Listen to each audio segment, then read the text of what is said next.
mon propos portera essentiellement sur le CASDAR.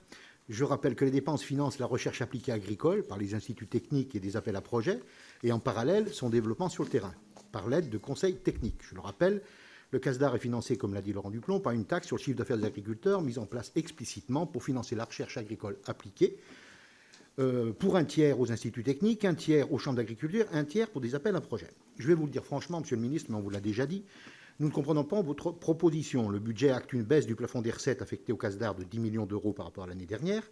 C'est un recul de 8% du budget du compte d'affectation spéciale. Ce qui est étonnant, c'est que l'INSEE, contrairement à ce que nous dit votre conseiller, ne prévoit pas d'un tel recul de l'activité dans ses prévisions d'octobre pour l'activité agricole, les chiffres étant estimés à 1%.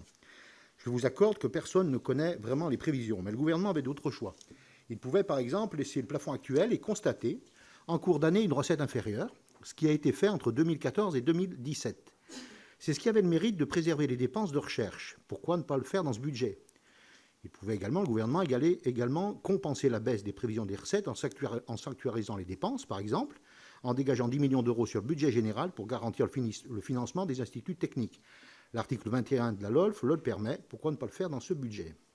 Dès lors, le sentiment qui prédomine est que cette baisse du plafond du CASDAR de 10 millions est une manière d'imposer une mesure d'économie sur les chambres d'agriculture, ce qui rappelle d'autres tentatives passées, pas si lointaines que ça, et sur les instituts techniques. C'est une incohérence. Pourquoi réduire le budget des instituts techniques alors qu'ils sont à la pointe de l'innovation en matière de recherche d'alternatives aux produits phytopharmaceutiques, par exemple? On en a parlé toute la semaine dernière, des heures durant. À l'heure de la réduction de l'usage des pesticides, la recherche est la clé. En réduire les moyens en ce moment de l'histoire, c'est une erreur stratégique. D'autant que nous savons parfaitement, Monsieur le ministre, que le budget ne sera pas relevé l'année prochaine, car cela dégradera la norme de l'État et qu'un rapport de l'IGF est attendu sur le CASDAR. Alors, Monsieur le ministre, nous souhaitons comprendre quelle est la position du gouvernement sur la recherche appliquée agricole. Vous allez me répondre sans doute que le gouvernement a proposé, vous l'avez déjà fait, 7 millions d'euros pour la recherche sur le glyphosate et 7 millions de recherche pour les recherches alternatives aux néonicotinoïdes sur la betterave.